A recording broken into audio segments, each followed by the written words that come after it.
Good afternoon, everyone. My name is Grace Murray, and I want to welcome you here to the Smithsonian and to the Freer-Sackler Galleries. Thank you so much for joining us today for this panel, which is on the topic of Islam in Washington, D.C. then and now. I hope you have all gotten a chance, or will get a chance today, to see the exhibition, The Art of the Qur'an, Treasures from the Museum of Turkish and Islamic Arts. This exhibition was many years in the making, and it has been a truly incredible experience to have it here at the museum over the last 4 months. Simon Rettig, one of the co-curators of the exhibition, is here in the audience, so I just want to recognize him.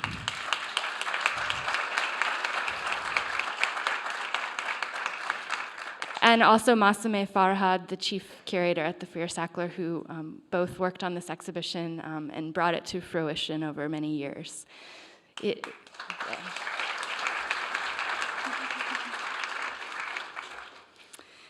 A lot has changed in the world since the exhibition opened on October 22nd of last year, and we hope that the exhibition has really been a place for dialogue and for appreciating beauty.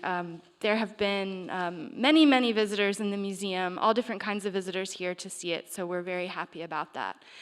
And the exhibition is a special chance to see some objects that aren't normally here in the United States. They come from a museum in Istanbul. They are treasures collected by the Ottoman Empire, and they're here on loan just for this short time. Artworks dating back to the 8th century. So some of these are very precious, very fragile works, and we hope that you will spend some time with us today enjoying them. The museum will stay open late tonight until 7 p.m. for you to experience the artworks. And tomorrow you can also come back. You can bring your friends and family.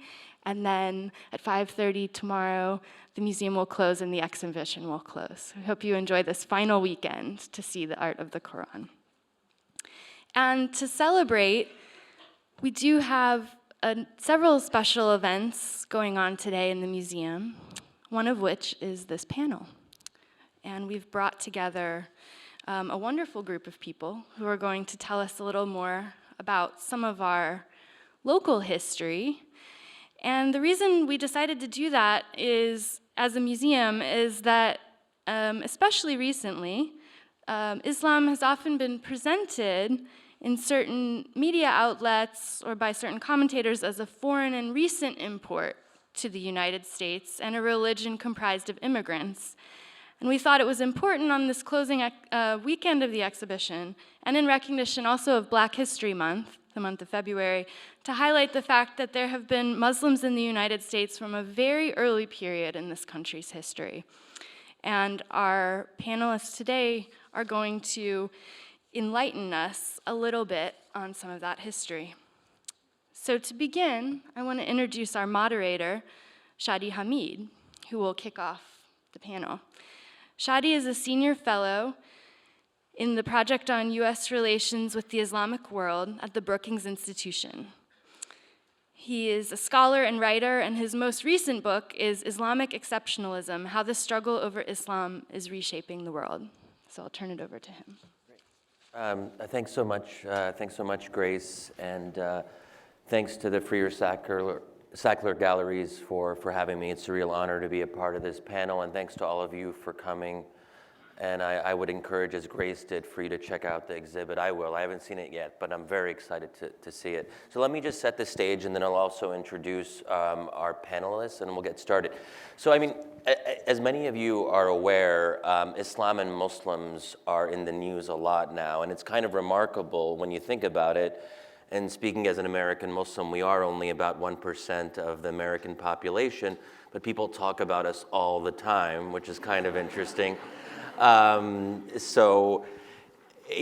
obviously there is the kind of the dark side of growing anti-Muslim bigotry, but it's also been reassuring for me to see, at least in recent months and even years, that there is a craving to understand more about Islam and Muslims, not just abroad, but also our role here in the US. And we often think of the American Muslim community as being very recent and very new. But one thing we'll learn today in this panel is that there is more of a history, really starting from the early 1700s with the arrival of Muslim slaves, and also, I mean, Thomas Jefferson was a bit of a Qur'an enthusiast himself, which we'll touch on. And I think it is also good to see that, you know, for those of you who watch TV or consume media, I mean, American Muslims, or Muslims more generally, have often been portrayed as either terrorists or people fighting terrorists, and the latter is an improvement, but we do other things. We do other things too. I mean, we're artists. We think about music, art, and that's what I really hope that we can really get at in this panel, is the other side that doesn't get talked about as much, and also understanding the role of Muslims in the fabric of our town here in Washington, but also more broadly in our country. So as someone who doesn't work as much on Islam in the US and more on Islam abroad, I'm really looking forward to learning more from a very distinguished group of panelists, and we have a really great group. Let me just introduce them briefly. First, we'll have James Johnston, who's an attorney and journalist who's published extensively about the history of Washington and the role of Muslims in that history. He is the author of a book called From Slave Ship to Harvard, Yarrow Mamout and the History of an African American Family. Next up, we'll have Amir Muhammad on my left. He is the director and curator of America's Islamic Heritage Museum, which is located in DC's Anacostia neighborhood. He's written a lot as well, and one of his publications is Muslims in America, 7 Centuries of History. So actually it starts before the 1700s, so from 1312 to 1998. And then last but not least, we'll have Asma Naim, who is an associate curator of prints, drawings, and media arts at the National Portrait Gallery. She's a specialist in American and contemporary Islamic art. So without further ado, let me hand it over to James.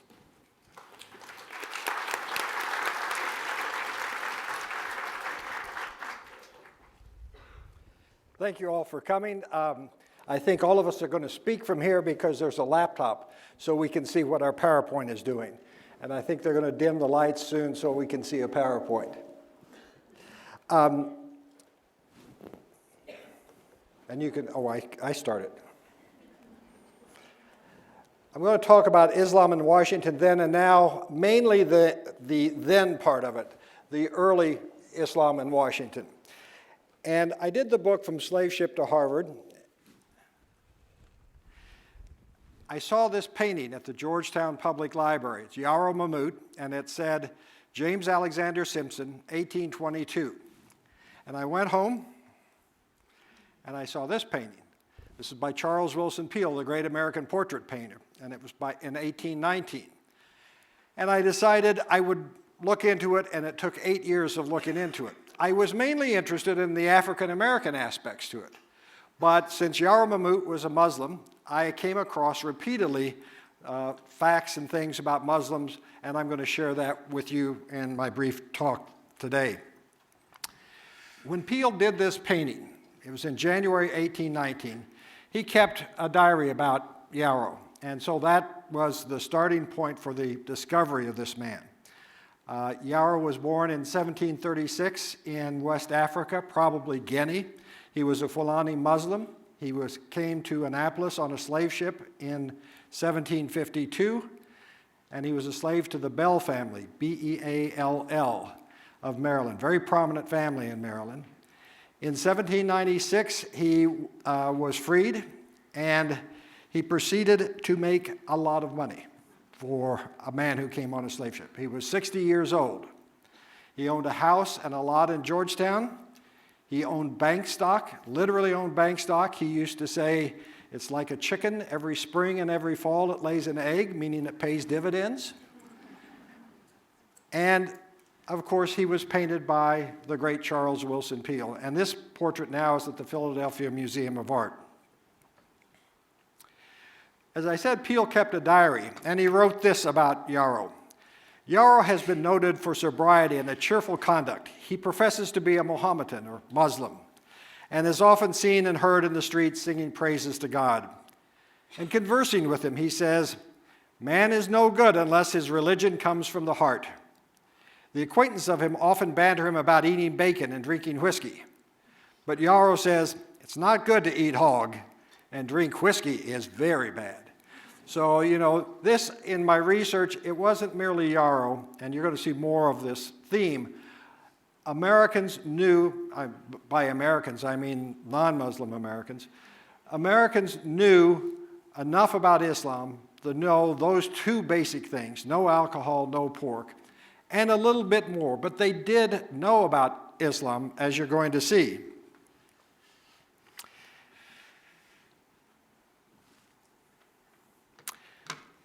When Yarrow in 1803, right after buying the house, soon after buying the house, Yarrow turned around and sold it or redeeded it to his son. Yarrow kept the house, but he put the house in his son's name.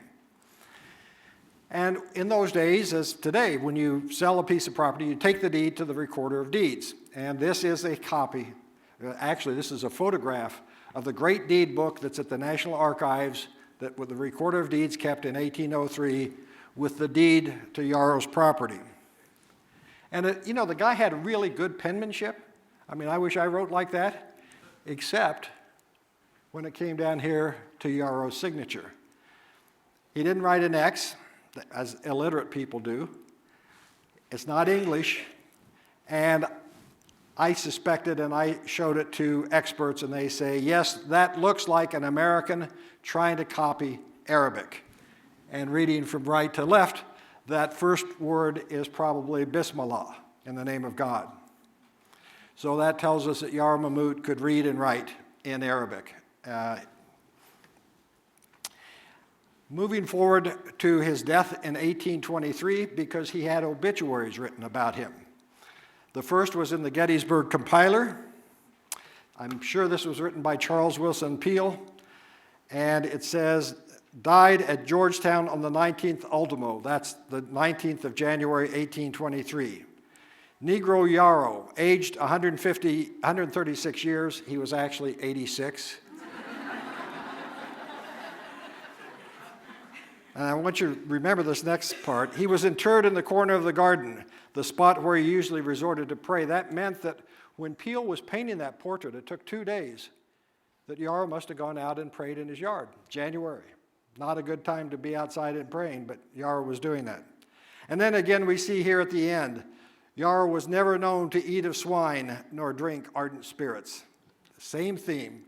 And again, in the obituary that was written in the Georgetown newspaper. This is a man who came on a slave ship. African Americans didn't get obituaries in white newspapers or anything, and Yarrow's gotten 2. Says that Yarrow could bricklayer and could make more than other white laborers could, 1.5 times more than white brickmakers could. And again, he was a Mohammedan, drank no ardent spirits, but would swill cider with anyone. And I'm sure that was hard cider.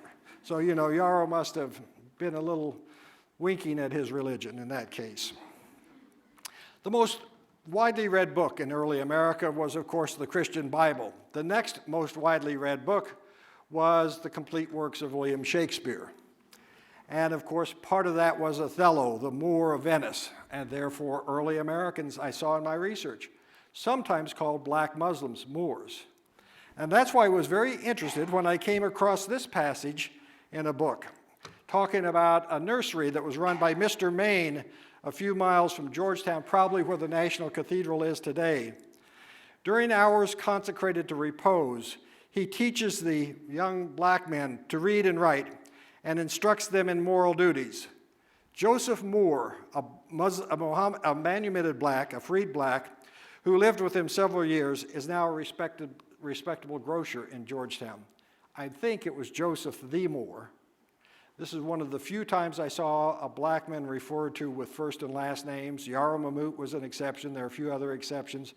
This is the only non-Muslim name except for more, that I've seen where he had a first and last name. So I'm quite sure this was another Muslim or son of Muslims. And he lived a few blocks from Yarrow in Georgetown, which means there were more than one Muslim in Georgetown in the early Republic. And finally, in 1829, Abdul Rahman came through Georgetown and was celebrated at dinner parties. He had been a slave for decades down in Mississippi, and it was arranged for him to go back to Africa. And so my point is, Yarrow is alive until 1823. He is 1829. So there was, in that period of time, there were very prominent Muslims in Washington, D.C. that presidents and secretaries of states and senators and congressmen knew. One of the keys to my research was a book by some French sociologists who went to Senegal among the Fulani tribe. Yarrow was a Fulani Muslim. And this book was done in 1940. These are, noted the hat is very much the same as Yarrow's, and of course, the style of beard. But he also wrote about, the sociologist also wrote about the Fulani naming conventions. And they were sort of unique. They would have a Muslim name, like Yarrow Mamout, the Mahmud or Mahmud, or he was actually Mamadou, was a first name, and Yarrow was one of the names that could be given. But they were unique to the Fulani. And so, in my research, when I went through all these various inventories and wills, I came up with this list: Muslims in the Washington area. 1730, Ayuba Suleiman Diallo. Osma will talk about him later. He came on a slave ship. Yarrow Mamout in 1752. In Prince George's County in 1765, another Yarrow. This is not Yarrow Mamout, it's a Fulani though. In Frederick County in 1775, another Yarrow. In Prince George's County in 1781, an Osan, but that's like the Fulani name Osman, and so I think he probably was Fulani Muslim. At George Washington's Mount Vernon, a blacksmith named Sambo, that's like the Fulani Samba. In Carter Grove Plantation down on the James River in Virginia, a Mamadou. In Rockville, Maryland in 1780, a little Muslim community, another Yarrow, a man named Yarmouth, which was a name I saw a lot, but I think that was actually Yanus, a Fulani, and Hannah, who was, I think, Yarrow Mamout's sister. I know he had a sister, and I think it was this Hannah. So there were three in Rockville, and pretty clearly a Muslim community out in Rockville. In 1811 in Georgetown, Joseph Moore, of course, and Yarrow Mamout. In 1820, Hannah Peel. This is the same Hannah, I think, that came from Rockville that was Yarrow's sister. After Peel painted her, she took the name Peel. Well, that's what I do. And then Guinea Sarah, James Alexander Simpson, who painted that first portrait I showed you of Yarrow, he painted a companion painting that is now lost, and it was Guinea Sarah. And I'm pretty sure she also was a Muslim. And finally, of course, Abdul Rahman. But I'm going to bring it up a little bit to closer times. And indeed, in doing my research, I always tell people I hate libraries. I hate to sit in libraries and do things and archives and all that indoor stuff. And at one point in my research, I decided just to get out of Washington, and I knew that Yarrow lived up by Antietam, where the Antietam battlefield was. So I started out to drive up there and looked at a map, and I saw this, Yarrowsburg Road. And that is, there is a community in rural Maryland near Harper's Ferry called Yarrowsburg. It's named after Yarrow's daughter, who was a midwife, and they named the community after her. But this is an African name sitting in the middle of farm country in Maryland, and not even the people there realized that the name came from Africa and that originally was connected to a Muslim family. Bringing it up to 2 years ago, as some of you may know, I had pushed the city to do archaeology at Yarrow's house. This is the dig in the backyard. You may be able to see a red layer in here. This is a panorama. That is Yarrow soil. That was the soil from Yarrow's day. They found nothing they could pin to Yarrow Mamout, but they did find objects there in that layer of soil, which presumably were objects from Yarrow's time period. But I remember, I told you to remember that Peel said that Yarrow was interred in the garden, the spot where he prayed. So a part of that dig was looking for the body. They didn't find it, but 2 mosques came to do a prayer service one Friday afternoon. See, Mohammed Fraser just walked in. He arranged for that to be done, and they figured that no one said a prayer for the dead in 1823 because they weren't Muslims, so they did come and do a prayer for the dead. Thank you very much.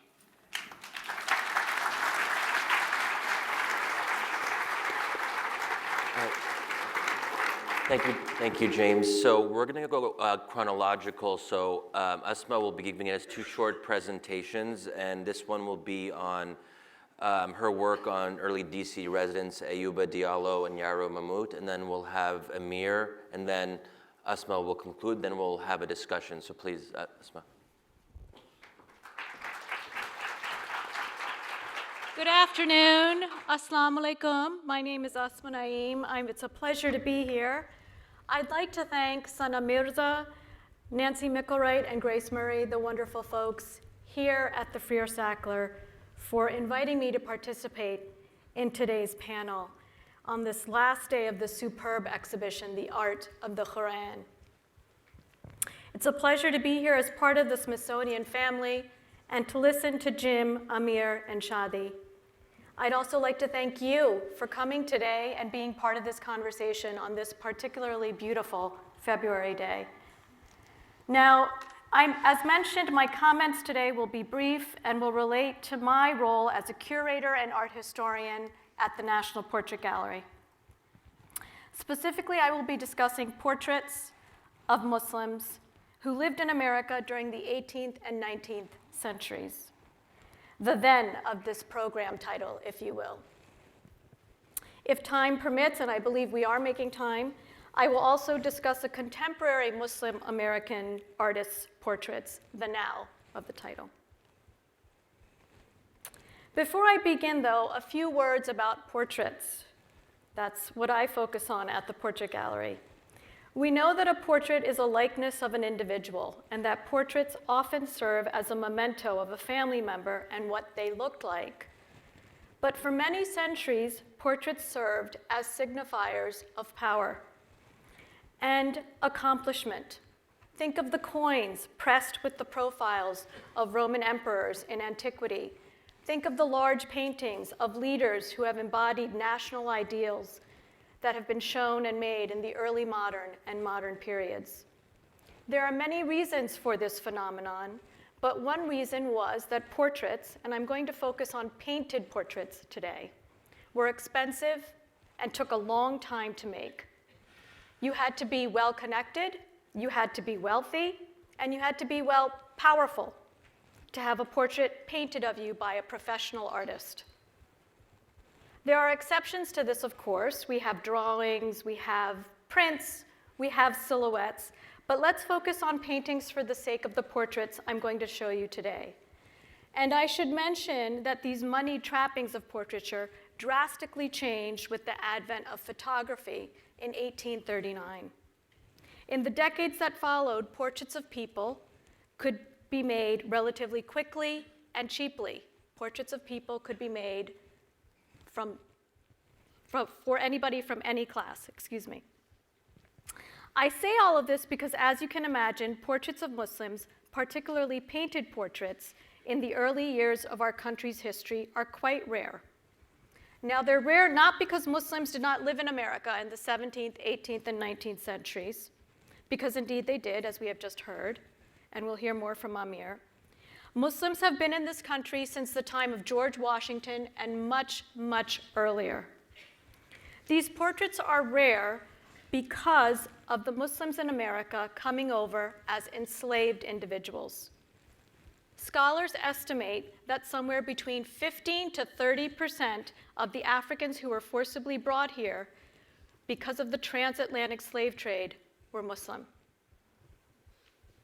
Yet despite the adversity and brutal nature of their circumstances, 2 enslaved Muslim individuals had the remarkable good fortune to have their portraits made.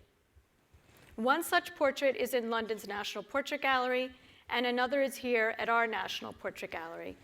And I should just mention that many of you picked up this brochure that the National Portrait Gallery has created and that I authored discussing Yarrow Mamout and his biography. And there's some excellent references on the back as well. So thank you for sharing that with your friends and colleagues.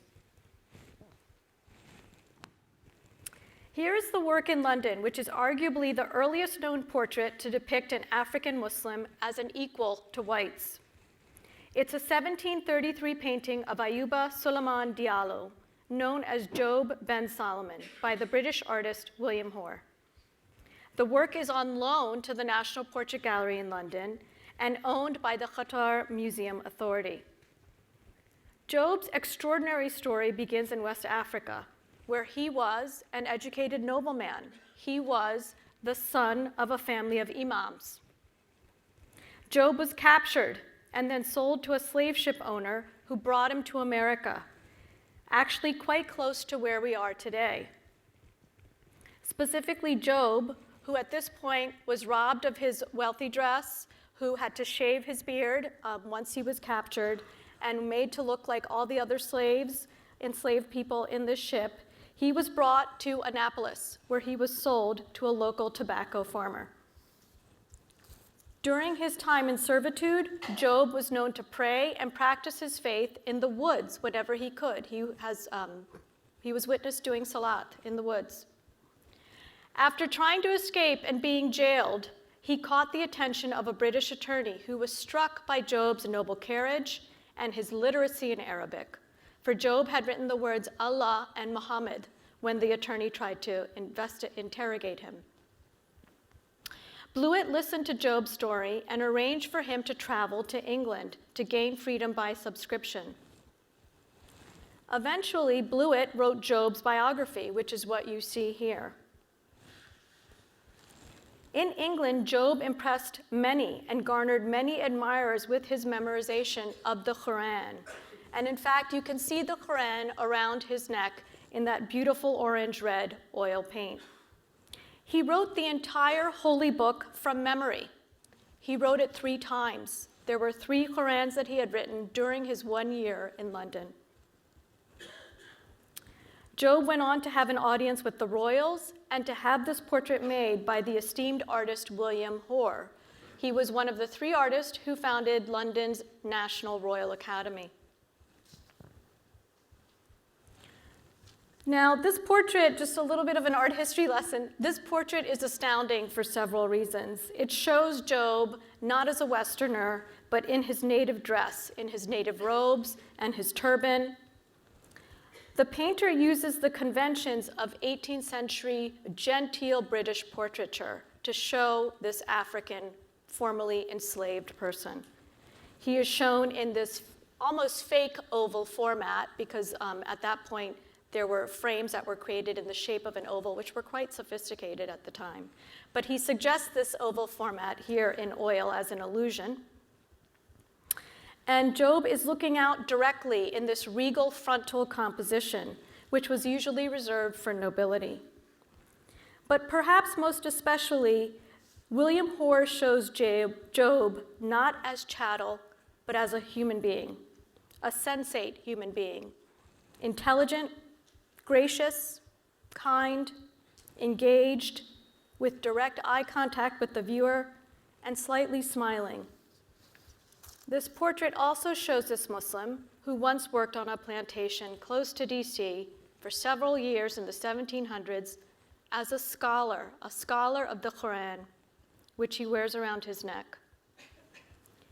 In terms of historical impact, the story of Job, his knowledge of the Qur'an, the sophisticated literacy of Arabic that he possessed, helped promote a respectful fascination of Islam in the 1700s and a deeper understanding of Muslims and enslaved Africans.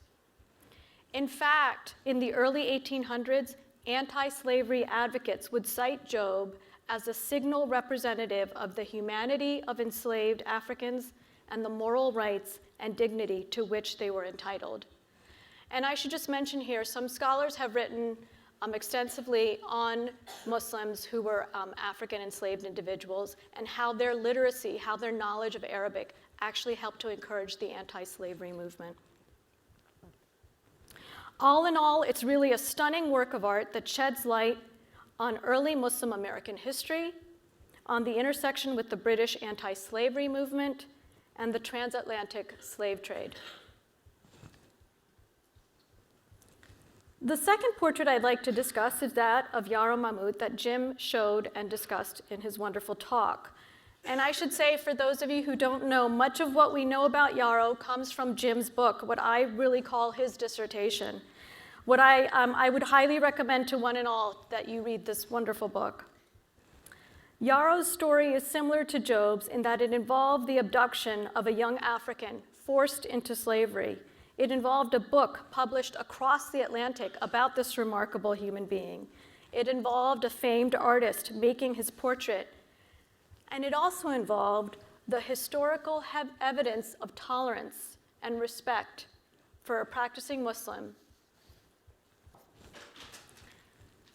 The famed artist in this case is Charles Willson Peale, who was a Renaissance man of sorts. He was a soldier, a painter, a scientist, and owner of one of the first museums of the United States, which you can see here in this excellent self-portrait that we as art historians know very well.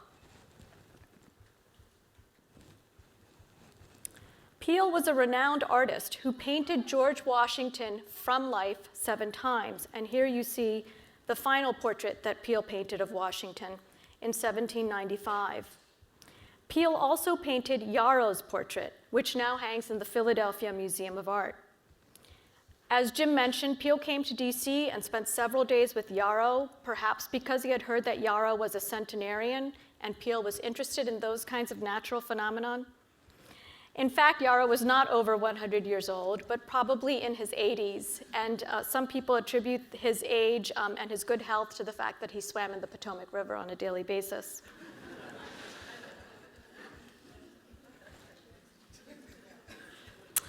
I know we will not be doing that right now.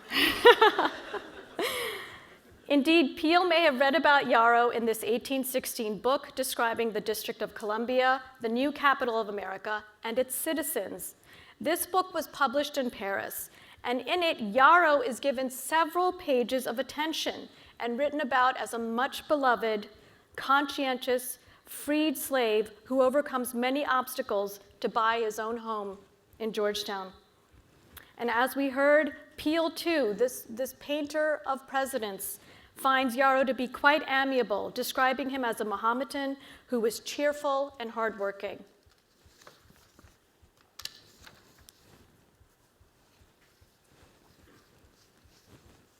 But the story doesn't end here. And it's the role of museums that I find interesting in what happens next. After Peale's portrait of Yarrow is shown in his Philadelphia museum, a second portrait of Yarrow is created by James Alexander Simpson, a young Georgetown-born artist. Now, how many of you can say that you have a painted portrait of a relative in your family's history? And how many of you can say that you have 2 painted portraits of that same individual in your family's history? In this handsome, colorful work, Yarrow is shown holding a pipe, looking out at the viewer with an air of wisdom and fortitude. At the time this was made, this second portrait of Yarrow was displayed at another museum, the Columbian Museum, right here on 9th Street and Pennsylvania Avenue.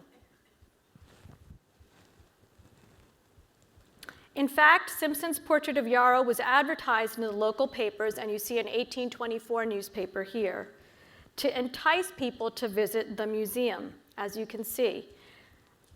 And as this all suggests, Yarrow became a local celebrity, a national celebrity, an international celebrity of sorts. After the museum permanently closed its doors, the work eventually found its way to the Georgetown branch of the DC Public Library, where librarian Jerry McCoy has been stored. And this is where the National Portrait Gallery comes in. Just as background, as part of the Smithsonian, the Portrait Gallery was established by Congress in 1962, and our mission is to tell the story of America by portraying the people who shape the nation's history, development, and culture. When you walk into our museum on our first floor, we have a set of galleries called American Origins. The American Origins galleries are chronologically arranged to take the visitor from the days of first contact with the feedback. Oh, thank you. Between Native Americans and Europeans, through the struggles for independence to the Gilded Age. In those spaces, we have portraits of such notable individuals as Pocahontas, Alexander Hamilton, Harriet Beecher Stowe, Mark Twain, Thomas Edison, and Frederick Douglass. As we try to keep pace with our rich and multicultural history, we realize that there are some absences in our collection, gaps in telling the stories of America, especially in the early years of the Republic. It was clear to us that the portrait of Yarrow Mamout, borrowed from the generous individuals at the DC Public Library, would fill an important gap and reveal an incredible biography. It's this story of an American dream coming from the most oppressive and inhumane circumstances of a young Muslim African man coming here in shackles in the bottom of a slave ship.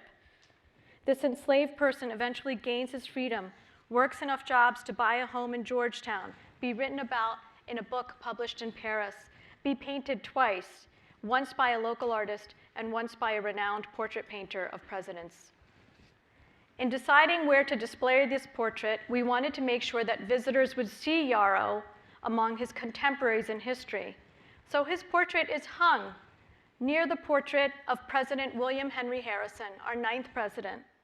And his portrait is hung next to the bust of War of 1812 hero Winfield Scott. To consider this object's history, having been displayed in the 1820s just down the road from here, and then on view in Georgetown where Yarrow once lived, and now at a national museum where many visitors will be able to see it, is a reminder to us all that Muslims have always been a part of the American fabric. Thank you.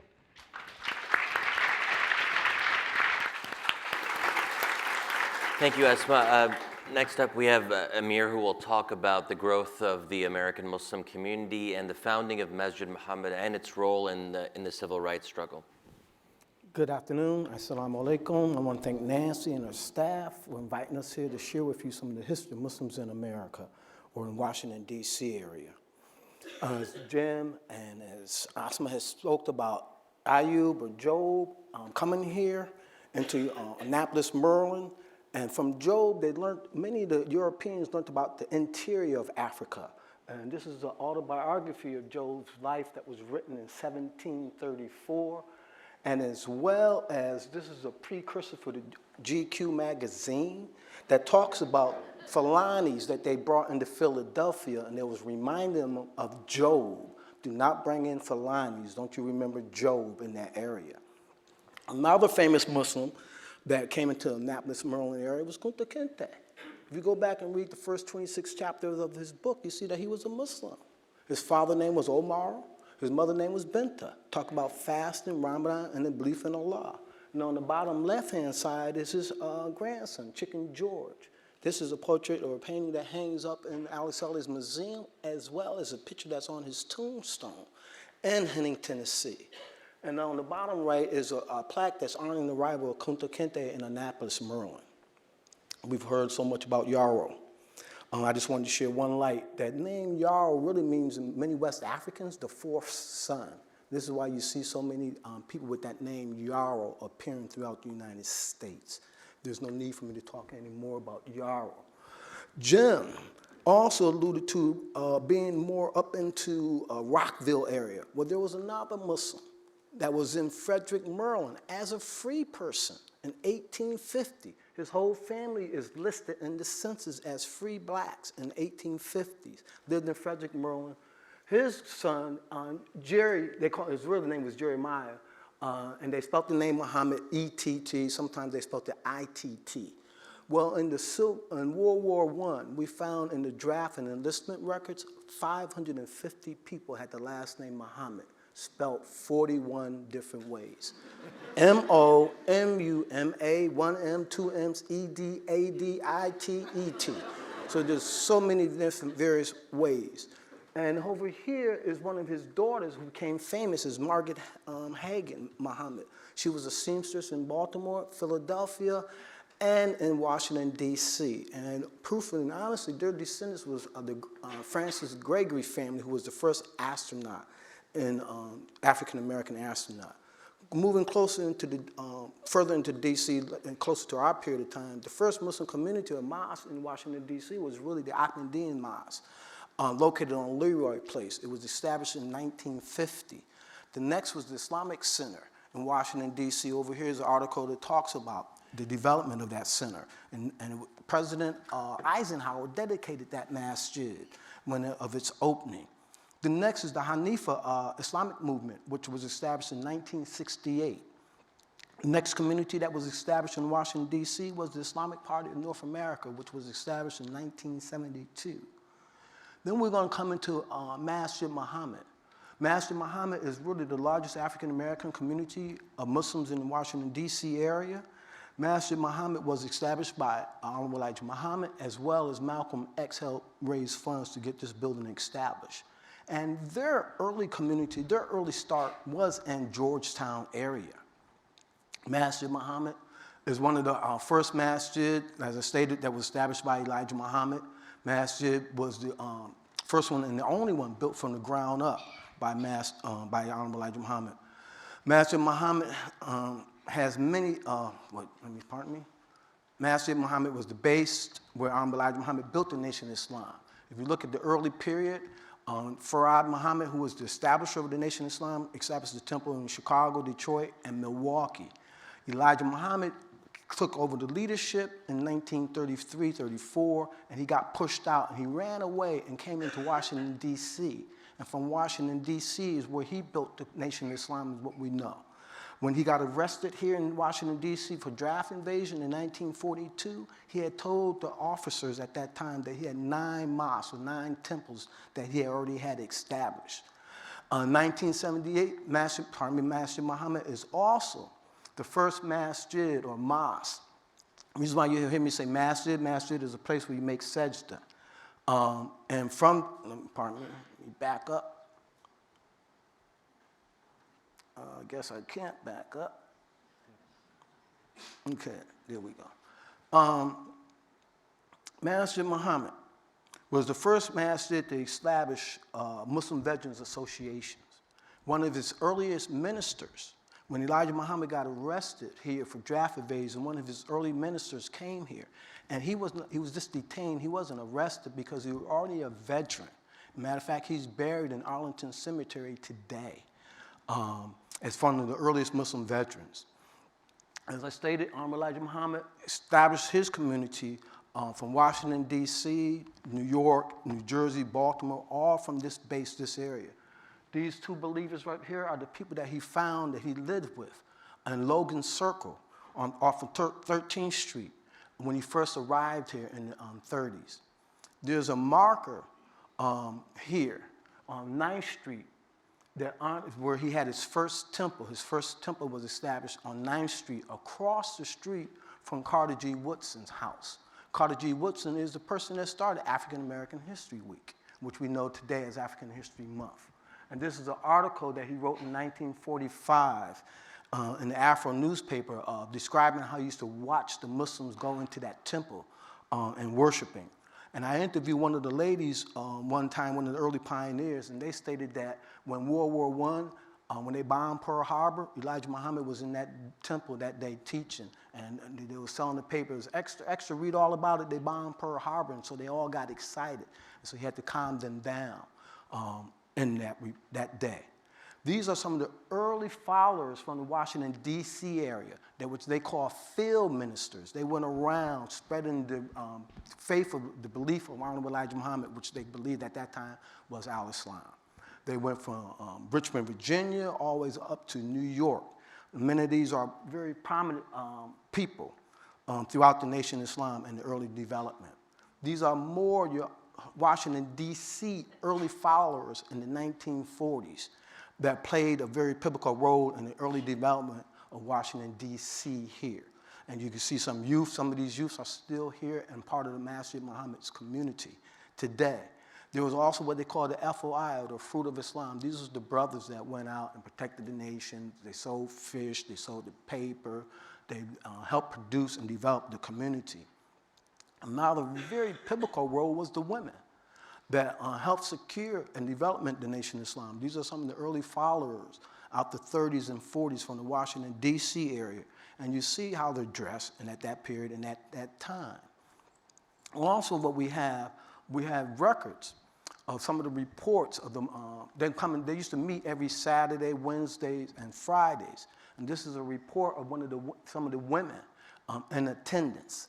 It says 20 sisters were present at this meeting September the 8th, 1948, and 26 the next one, 41. My glasses is not here. I believe that is 20. And the next one is 18. And this was a report that they sent to Chicago monthly, letting them know who was in attendance, who was not. And believe it or not, they also had a point in the program that they would weigh them. If they was overweight, they had to pay, for being overweight. And I'm sorry I didn't put that up in there. And then what you have in Masjid Muhammad, you have generations. These are some of the believers that started with Elijah Muhammad, and their children and their children's children are members of that period. Well, that's a blessing of a wife, of a woman. Here, these are some of the other pioneers that was in the 30s and 40s that made that transition. The Nation of Islam did not practice al-Islam as what we know today, but they was taught certain values and principles. And these are followers in 1975, they made that transition into following what we know as Sunni Islam or Orthodox Islam, or the natural path of Islam. And these are some of the pioneers that would follow Elijah Muhammad that made that transition. Masjid Muhammad, some of his two ministers, one of his early ministers was Minister Lani Shabazz. He was the first doctorate to join the Nation of Islam. Lani Shabazz, a mathematician and a scholar. He's taught at Emory, quite a few different schools. And for a short period in 1963, Malcolm X was also a minister of Masjid Muhammad. And you see there's this postage stamp that they did honoring Malcolm X. Masjid Muhammad also established schools. And this is Clara Muhammad School, where today is the house of Anacostia, or our museum, America's Islamic Heritage Museum, is housed in this building. And one unique thing about this building, in 1973, Masjid Muhammad brought this building from descendants from the Bill family, the same people that freed Yarrow, the same people that they brought this building from in 1973. And these are some of the early students, from women, from young boys, young men. This is Masjid Muhammad in the 1960s, the students and attending. Another thing about Masjid Muhammad, the first Muslim to work in the White House was a member of Masjid Muhammad. We know her today as Carolyn Muckman, but at that time her name was Omara Ahmed. In 1970, she worked for the Carter administration, the Nixon administration, and the Johnston administration. Also, later on, you see that Masjid Muhammad had his street name. It was 4th Street Northwest, and now it's called Islamic Way, which was done. Masjid Muhammad has also produced many of the first. One of the first Muslim judges in the Maryland area come from Masjid Muhammad, Judge Hassan El-Amin. You have one of the first Muslim police chaplain, Imam Yusuf Salim. You have one of the first Muslim chaplain of the army, Chaplain Muhammad, is also a member of Masjid Muhammad. And then you have other members of Masjid Muhammad who are police officers. Then you have Masjid Muhammad being involved in many aspects of the government. You have their former imam or the former minister visiting the White House, the State Department, George Bush and Sister Gail doing health work, winning awards with Hillary Clinton. And back in 1996, the White House opened up its first iftars, or Muslim holidays, to the Muslim public. And for the first few years, he sent Hillary out. Then later on, Clinton started coming out. You have Masjid Muhammad starting some of the early Boy Scouts and Girl Scouts, engaging in our community and our society. Masjid Muhammad is also one of the earliest Muslim communities to engage in interfaith work. Under the leadership of Amir Muhammad in 1978 in Washington, D.C., at the synagogue, one of the synagogues, they had a meeting and agreed to start working together. And back in 1996, he had an audience with the Pope. So he's engaged the community to engage others, that we're human beings, we're all one, we're all servants of God. As I stated earlier, Masjid Muhammad was also the first organization, or the post that they call Post Number 1, Muslim American Veterans Association. This is a tombstone of one of the, that's in Chronicle. You'll find all throughout the United States and many of the veteran cemeteries, these tombstones with the crescent on it, for Muslims that have fought in many of the battles. We found Muslims that fought from the Revolutionary War, the Civil War, till today, engaging and involved in the United States. Also, these are some of the Muslim, more popular known Muslim personalities from the D.C. area. On the top is Joe Tex, used to be an R&B singer who married a Muslim sister in Washington, D.C.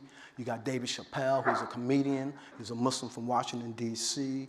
You have a drummer, Nasser Abadi, who lives in Washington, D.C., is very popular. And you have this Muslim, Omar Offendu, who lives out in California now as a rapper, and he comes from Washington, D.C.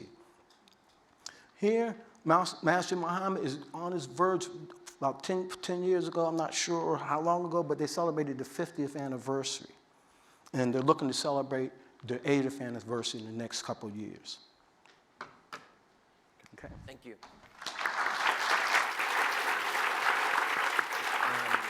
Yeah, but just short. Okay, so and then Asma will kind of wrap us up very, very quickly. I just want to be attentive to time on contemporary Muslim American artists and identity, please. Thank you. Thank you for listening to all of us today. I just wanted to do a postscript to what we've been hearing. I think that what we can all agree on after these three talks is that Islam is not a monolith. Muslims do not come from one particular country or speak one particular language. And I wanted to take us in this direction in the contemporary moment to examine Muslim American identity from an artist who's working today. And that artist is Shazia Secundar. I don't know, has anybody heard of Shazia? Yes, thank you. Thank you, that one person. Shazia is an artist who has garnered national and international acclaim for her interpretations of the Indo-Persian miniature tradition. Now, Shazia is based in New York, but her time in Washington, especially her role with the State Department and our embassies here, has proven to be an important part of her biography. So very quickly, Shazia was born in 1969 in Lahore, Pakistan.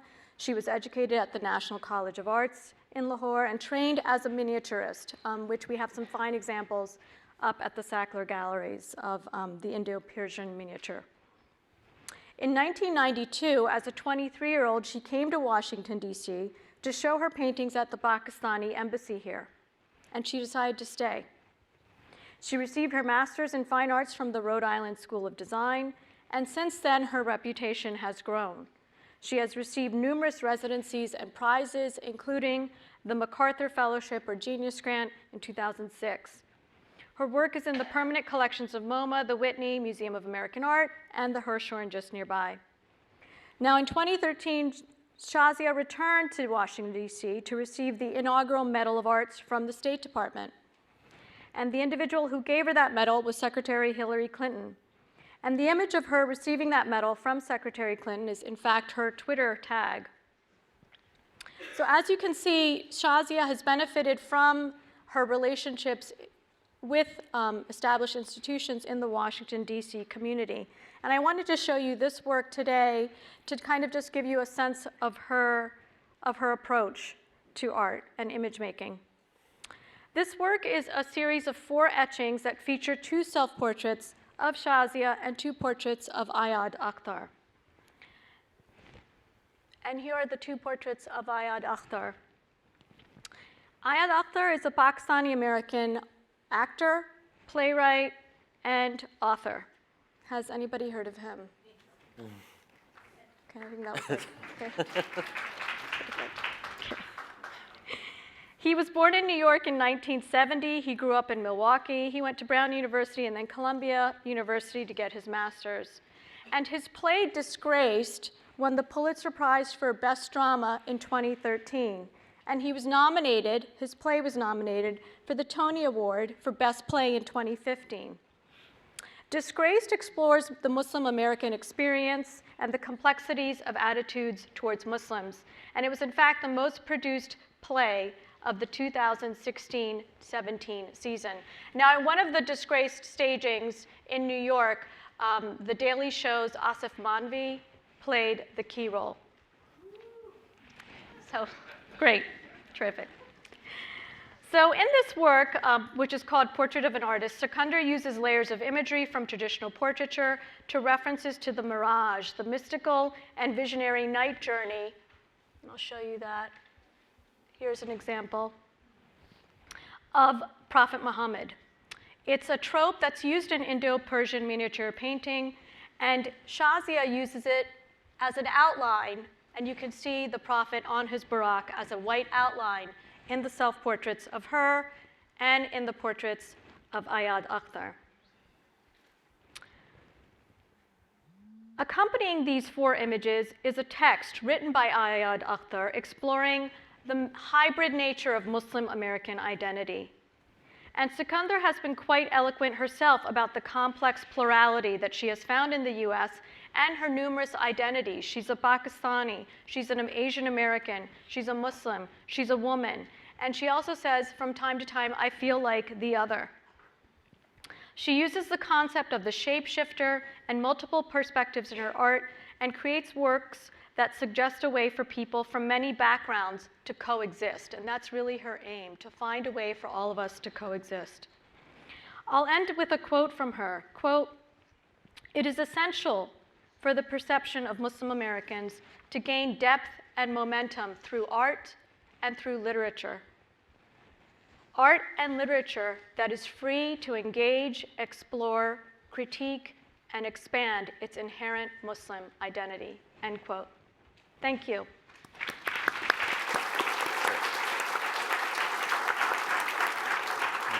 Thank you, Esma. So we'll have about 20 minutes for Q&A, but before that, I just wanted to follow up and just pose a couple questions to the panel. But maybe we could just start with, I mean, it's very rare to have three of the top experts on the history of early Islam in the US on one panel. So I'd just be curious, based on the very unique research that each of you have done, can you maybe try to connect that to the present? What has focusing on this underappreciated period in American history told you about our current predicament? And how has that shaped how you look at what is going on today with the American Muslim community? And maybe, Jim, we can just start with your thoughts. Yeah, I think it's, I'm also a lawyer and a First Amendment lawyer, and especially with the narrow little specialty of the religion clause of the First Amendment. So in my research, I focused a lot on whether early Americans were aware of Judaism, were they aware of Islam? And not only did they have these individuals that I've talked about in my talk, but you know, the first country that recognized the United States was Morocco. Sultan Muhammad III of Morocco in 1777 recognized the United States and so gave us sort of legitimacy. And then one of the early treaties we had was again with Morocco. So Americans knew about Islam, they knew about Judaism, and so it was, they weren't familiar on one-on-one basis, but they knew it existed and they were very tolerant. And the First Amendment and freedom of religion was all designed to incorporate all the religions, not only those three, but any religion. And so I think that's very relevant to us today, where people want to say America is a Christian nation. Well, most of the people were, but it wasn't to the exclusion of other religions, and certainly with Islam, they knew about Islam. I mean, to the extent that there was anti-Muslim bigotry, how would you describe, what kind of bigotry did we see in that period, in the Oh, we didn't see bigotry at all. Okay. What we saw was a curiosity. They didn't know much about Islam like we do today, but I make this sort of a joking reference to the alcohol and the pork, but they knew that much, and they were tolerant, and they were interested in it. And certainly the Muslim slaves got treated better than a lot of slaves, if they knew they were. But part of that was that Muslim slaves were educated. The black Muslims that came tended to be educated. So there was more respect for them. In fact, a lot of the early Muslims here were better educated than most of the whites. So, Great, thanks. Either of you want to jump in? In my research, what I found that even our founding fathers, John Adams, Thomas Jefferson, fought hard to be inclusive and be inclusive for Muslims. And as bigotry, you don't see bigotry as much as economics. You know, as Jim pointed out, the first country to acknowledge America's freedoms and independence was Morocco. But out the first 10 international peace treaties, one was Algiers, Tunisia, Libya, Oman, and Morocco. And what we wanted was free waterway rights throughout the Mediterranean. And this is what they allowed to happen. Where you see a little bigotry was coming from when you hear them calling them pirates, or the Barbary coast calling them barbaric, because of the war, not so much of the religion. Even if you look at some of Benjamin Franklin and his comments, how inclusive he was about Muslims and Islam. And when we come a little bit closer with my own personal self, I started researching my own family genealogical history and found out that my father comes from the Gullah people. Those Gullah people are the Muslims. They call them those Gullah people, those Gullah people, those people that believe in Allah. And they was able to practice their religion on isolated islands, isolated places. And as Jim pointed out, a lot of them was intelligent. What you find in America, the Muslims that stands out in America, they was either scholars like Job, or leaders like Amir Muhammad from Georgia, Sapper Island. You talked about Ibrahim Abdul Rahman. He was also a leader in the plantation system as he submitted to it. You find entrepreneurs. Muslims entrepreneurs. You hear about Yarrow investing 3 different times, being very industrious in that area. And what they did when they reported about them, everything that you hear about a Muslim that someone talk about, they were respecting their religious consciousness. You hear about them Yarrow praying, you hear about Job or Ayub praying, Dickering using the prayer beads. So there was a certain respect. Even when you come up even closer into our period of time, the Muslims under the Nation of Islam or Elijah Muhammad era in the 60s up to the 68, under President Nixon, they was very progressive. Nixon opened the door for them. And they came very economically and very progressive. So we didn't see really a lot of this. You had bigotry, but you didn't see it like you see it today. Great. I'll just be very brief because I know that there's probably questions out from the audience, which we'd love to hear. But based on my understanding and research of early American history, Thomas Jefferson was a great proponent of religious freedom.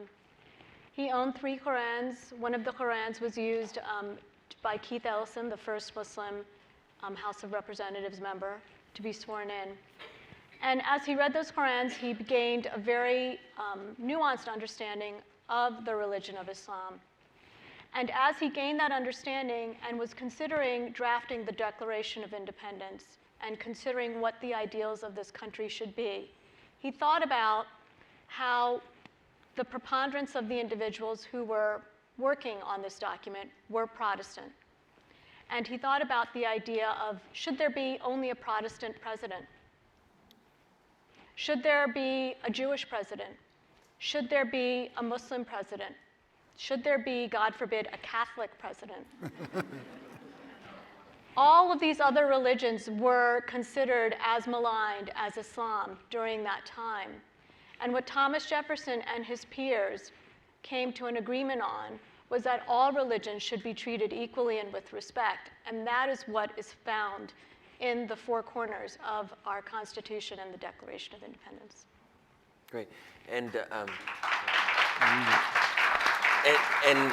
just very quickly, because I know it's an issue in the American Muslim community that's debated a lot, is the question of the relationship between immigrant communities from the Middle East and Southeast Asia, and if you will, more indigenous or those who have more of a history dating back to the 1700s and before, including the African American community. Do any of you have thoughts on where that relationship is today? And is there greater understanding, and can that be one of the positive things going forward in light of the attacks on the American Muslim community here in the US, this idea that we do have to come together as a community? So I don't know if you or Asma have any impressions on that. You don't have to, but I think. No, you want? No, please go ahead. Yes. You know, to cover the elephant in the room, racism exists. In the Muslims, amongst Africans, you know, Prophet Muhammad sallallahu alaihi wasallam, may God's blessings and peace be upon him. He said that in the Qur'an, it says that God has made us tribes and nations, get to know one another, not to despise one another. And what America has allowed to happen is allowed us to get to know one another. As Trump and anybody else put the pressure that, yes, my Muslim immigrants come to us, okay? Because they've realized now they are the new guy on the block. And so now we have to come together and work together. But the biggest thing that we're gonna have to learn and have to come together, we're human beings first. We are human first. We're taught as Muslims that Prophet Muhammad came, he was not a prophet for the Jews or the Arabs or the white or the black or the non-Arabs. He was a prophet for humanity. And this is what we have to come to. And I think that will allow us as human beings, be it Christian, be it Jew, be whatever it is, if we follow our book and come true to our book, the 10 Commandments, look at the 10 Commandments, listen to what they tell us what to do. Don't put up no engraven images, that he's one God. Do not steal, do not covenant, do not desire somebody else's wives or property. These some of the same dictates are in the Quran. So if we follow these things and respect one another, we're one family, we're one humanity. We want diversity. One thing I like with America, and I have to say that the little bit of traveling that I've seen around the world, it's not just in America. In Nigeria, just not Jewish, but Christian and Muslim relationships.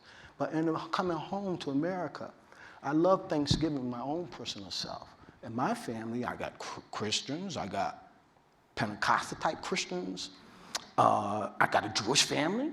So but Thanksgiving is the best time. Because it's family.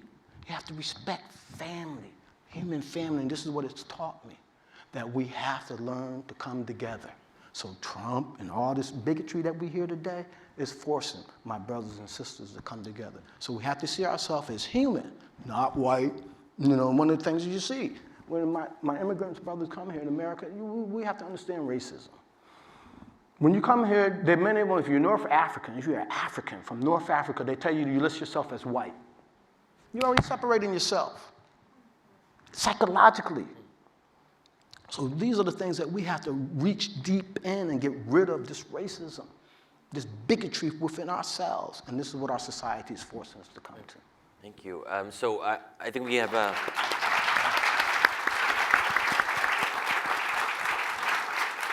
So we've discussed a lot. We have a lot on the table. So please, I think there are microphones on both sides. So, or will you? Okay. So we'll take 2 or 3 at a time because I want to make sure that we address as many questions as possible. I would just ask that you try to make them questions as opposed to statements. That can be an issue sometimes. So who do we have first?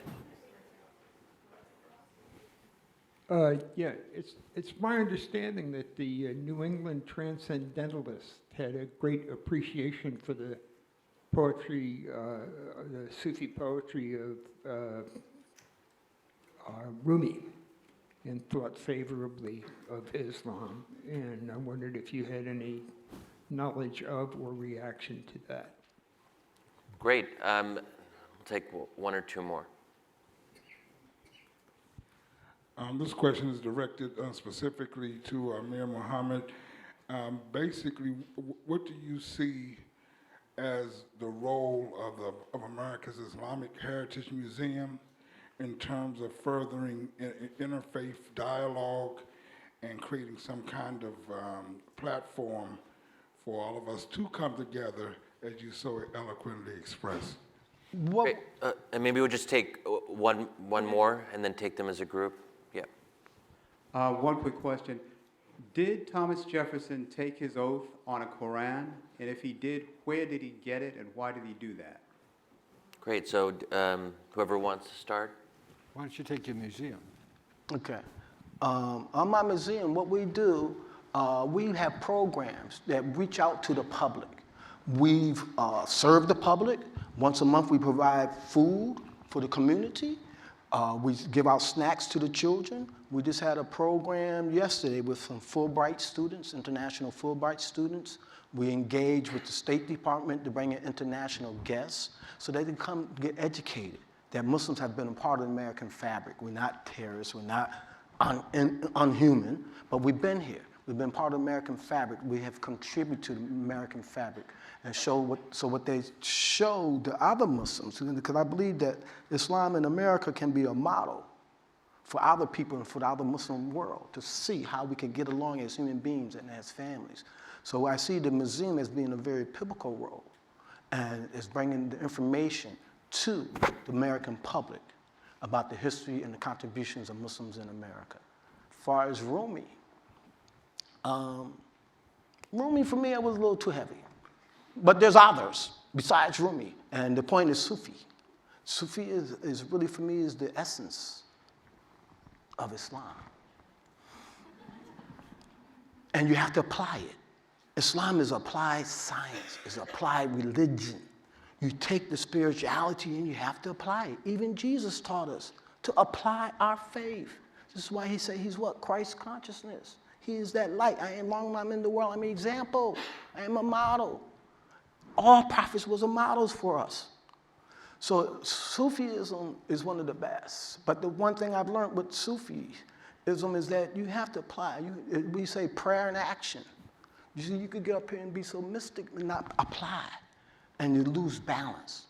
So you have to find balance. You have to give in charity. You have to apply what you learn. I'll do the Jefferson. I don't know if any of us know whether Jefferson took his oath on the Qur'an, but I think we do forget that a lot of these men who we call the founders of our country actually were in Europe for a good part of this early period. Jefferson was the ambassador to France for a while. Benjamin Franklin was in France almost during the entire revolution. John Adams was in France and England. Europe was very familiar with Islam. James Monroe was ambassador to France under, I think, Napoleon. And Napoleon, was in Egypt and knew well about Islam. So our founders were much more familiar with Islam probably in Europe than they were here, but they knew all about Islam. Great. You want to take it, Esma? Okay. So we'll do another round. Thank you very much. First of all, I'm delighted to have heard your speeches, just fascinating. Coming from the UK, we're regularly taught the centrality of William Wilberforce and his role in the abolition movement. And what I'm always struck by, more recently, is the erasure of the role of black people and the slaves themselves in bringing down the slave trade. So if you could speak a bit more about the contribution of black people, but also the black Muslims, perhaps you spoke about in your talks, and how they contributed to the abolition movement. Thank you. Great, okay. Thank you all for your remarks. I'm wondering if you can speak to the role of Muslims in the United States or in DC specifically in institution building. I think often of other minority communities, whether Catholic or Jewish, that have built educational institutions or social service providing institutions in the US, and how that really, over the years, embedded them as part of the American social fabric. So to whatever extent you could respond to this, historically or in the contemporary sense, where do you see Muslims embedding themselves into the social fabric by building institutions that serve beyond just the Muslim community? Great. Okay, so how about we take those two, whoever wants to jump in. I can speak to the first question. You know, enslaved people were not supposed to read. They were not supposed to write. If they were found to have been taught reading and writing, the person who had taught them reading and writing would be punished. They were forced to basically work as hard as they could, and the proliferation of knowledge was not encouraged. And Africans who were Muslims, who were enslaved individuals, had the benefit, some of them did, many of them did, of having this literacy in Arabic. And that gave them an edge up in gaining a literacy in English. And Sylviane Deliouf, for example, is a major scholar on the African diaspora. And she has argued that the fact that these literate Muslim African enslaved individuals were here gave more momentum to the abolitionist movement because information could be spread more quickly. You know, the oral tradition is what we know of when we think of American slaves and American enslaved people, but the written aspect of promoting an abolitionist campaign was a quite forceful component, and Sylviane Deliouf argues that the literacy in Arabic helped that. And there was a few other Muslims, like Paul Cuffey. He had brought people back to Africa. Jim had talked about the Prince among Slaves, Abdul Rahman. The abolitionists brought him to travel up and down the East Coast out to Cleveland to talk about freedom and dignity. But I want to bring it a little bit closer. Today, yesterday, you had Muhammad Ali and Malcolm X. They have motivated the world to come to a consciousness. You know, people had hated and despised Muhammad Ali. But when he passed, you saw the love because he stood up for his character, values, and principles. And people admire that. And people are stimulated from that. This is the pride that they gave. You have people, you take Malcolm X, you have people that they want to take the Islam out, you know, but it was Islam that motivated them and stimulated them. But you have people that want to come nationalists or they come take pride because of what Malcolm represented, manhood, dignity, that I'm not going to be subjected to this oppression. But yet he was respectful to the society. So across the board, you see that. As far as institutions, I say, thank God, you know, there are institutions that are growing. One of the earliest institutions was Qur'an Muhammad or the University of Islam as an education. Even back then, the Nation of Islam saw there was a need. They wanted to build a hospital. It was never achieved that they wanted to build a hospital. But today, there's great Islamic institutions that are here. You got CARE, which is a civil rights organization that has concerns about Muslims and other human beings. Another one, Islamic Relief of USA. They're here. They feed the public. They engage the public. They provide not only refugees, but food distributions, medical care, and there's other Muslim organizations. I could think of MCC that provides free medical care. So you do see Muslim organizations starting to embed and engage our society. Great, thanks. Ginger. I would like to talk about the institution building. As I said at the beginning, I thought this book was about race in America, and I've discovered that I'm now speaking to several Muslim groups. And what has occurred to me is Muslim groups have been sort of isolated and they stay as an inter-community, but there is a great deal of interest, and I think that's probably legitimate because there's a lot of fear among Muslim groups. But there is a broader sense in the liberal community to bring Muslims into the broader portrait of America. The Historical Society I know in Montgomery County has asked me to help them reach out to Muslim groups to bring them into the sort of the traditional history and to start talking about Islamic history as part of the history of America. And so I think that's an important thing to do, is for Muslim to build the institutions and then spread out and have more interfaith, more, I want to say integrated, which is the only word to use for it, is a more integrated approach to all our institutions.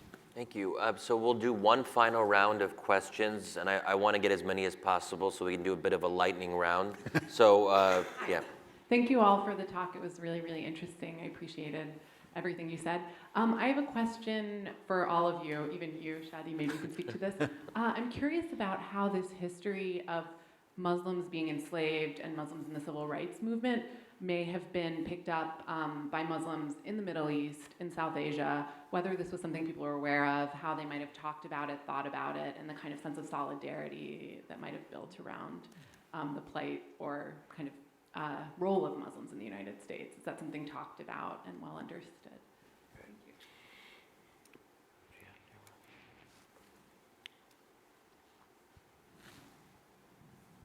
Thank you for your all your presentations. Just go a little bit deeper on the institution building. Muslim women consistently are presented as, without agency, are disempowered by their faith and so forth. But you alluded a little bit to Sister Claire Muhammad, some of the schools. But even in the context of the United States, we've seen how women, particularly in the civil rights movement, were actually the backbone of most institution building, movement organizing. What in the context of early Muslim American institutions, organizations that are developed, the role of women in that space? Great. Do we have any more? Oh, yeah. You touched really briefly on this, the notion of racism and that being divisive. What are some of the integration challenges that you're observing through different waves of Islamic immigrants and ethnic differences? What are some of the biggest bridges that need to be gapped within the Islamic community in order to galvanize in a spirit of solidarity right now, given the challenging climate we're in?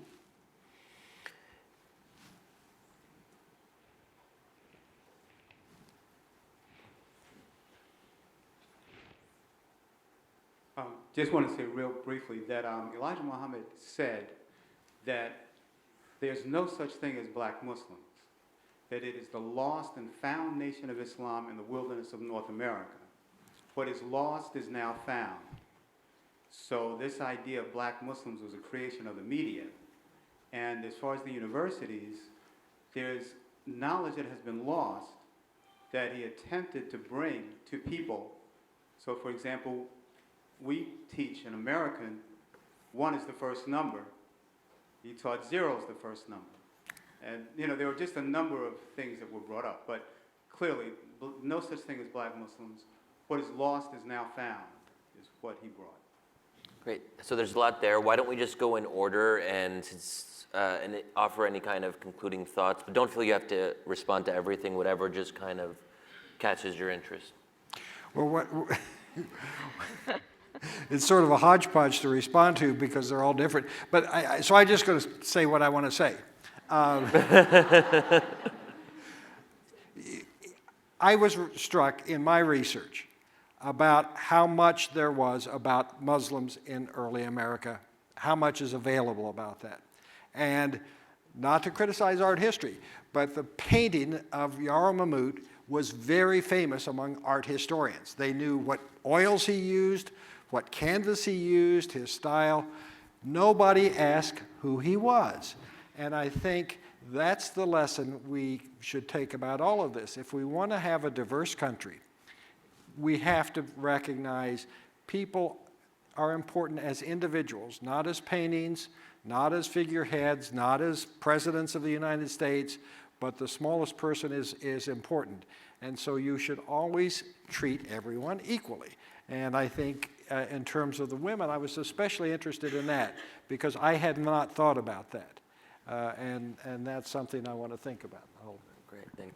And I'll just say something very quickly to your first question. So I can't speak to perceptions of early slavery in the Middle East, but I think one general point I would make is, I think when and as someone who's Egyptian American, my Egyptian relatives and how they see me as an American Muslim who is a loyal U.S. citizen, I think there's some really interesting tensions there. And I'm just thinking how people talked about 9/11 or the Iraq War, or kind of are we as Americans kind of complicit in the foreign policy abuses that we often hear from our relatives in the Middle East? And I think it's really interesting now because there is a large reservoir of support and enthusiasm for Donald Trump among certain segments of the Arab community in the Middle East, which is fascinating. We could do like a whole panel on that. But my relatives in Egypt many of them are Trump supporters. I don't want to get into why, but I think there is, anyway, I'll just leave it at that, but please. Okay, if I thought I understood your question was how the immigrants see our history and the contributions? Both that and how, perhaps even in kind of more historically, how Muslims in the U.S. were understood in the Middle East. I know Malcolm X traveled to the Middle East. I know certain Okay. Okay. They were not as informed. They are shocked. You know, they knew about Malcolm X, Elijah Muhammad, and Muhammad Ali. Muhammad Ali, the most popular of them. Muhammad Ali, I'm telling you, is a world hero. I'm shocked. People coming to the museum, Pakistanians, Malaysian, Indonesians. Muhammad Ali is our hero. When he would fight, the schools would close. They would go watch the fight as a community, where and Muslims that was coming here, if their name was Muhammad, they came Mo. Bilal, Billy. They would change the name, want to change their identity, but the Muslims of African American heritage, they took it with pride and dignity, and they gave them pride and dignity. I was in Nigeria and Qatar. There's a thirst for curiosity about the Muslims and how we are engaging in American society. I think that's covered that. As far as women, one of the strongest women organizations that I'm aware of here in the DC area is Qur'an, which is a Muslim woman legal organization. As far as I am concerned, Aziza Al-Hibi, excuse me for my colloquial language, but one of the baddest women I've seen as an Arab, challenging the Arabs. You know, I worked with an Arab organization, all the leadership, and you know how the male chauvinism. Aziza came up with them and stood them up and challenged them, that they gave her respect. And she's been in an institution for about 12 years. There's others. There's homeless women's shelters that the women are reaching out to women. Girl Scouts. There's a Muslim League of Voters that has a national outreach. So the women are engaging and getting involved. There are women organizations that are out there. Some are DC-based, some are not DC-based. There's organizations that women are in charge of that are help develop, that are, matter of fact, there's somebody who was just on TV today, Sister Daisy. Can't think of her last name, but she's effective, reaching out and getting involved, social. So the women are there. Clara Muhammad maintained the Nation of Islam while Elijah Muhammad was arrested. We would not be where we are today if it wasn't for a woman. You know, so women plays a very pivotal and important role. And the brothers talked about Elijah Muhammad, and he said that he never said that it was black Muslims, and he never did. The media did. He said, we're Muslim. He said, who are you? We are righteous Muslims, is what he said. He didn't say Shiite, Sunni, Salafi, or anything. This Muslim, human beings, Muslim. And you have to be right and be upright. This was the requirement that he put on us. And yes, not only him, but his son rejected the label of nationalism, racism. All isms are dead. We need to stop the isms and become human beings, human reality, human engagement, and servants to God. Whatever path that is, servants of God. I agree with all of the comments made. I will say very quickly that I know many women in the Muslim community in and around DC. Yusra Ghazi, who just left, who asked that question about institution building, she herself is an amazing leader within the community. Regarding your question, knowledge is growing about the role of Muslims in the world, in early modern history. And I can say that as a former academic, now a curator, I still consider myself an academic, in the disciplines of American studies, in the American history departments, in the art history departments, Muslims have been pulled to the margins in many ways in those narratives, in the textbooks, as Jim was saying, in those portraits. And so I think there's a new awareness now, and shows such as this wonderful Art of Qur'an show and the current political moment are really giving an urgency to studying the religion more. Great. Well, that's a positive note to end on.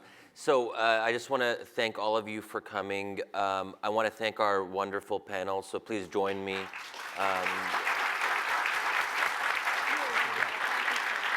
And make sure to see the exhibit before it's too late. Thanks again. All right. Thank you, man. Yeah, thanks.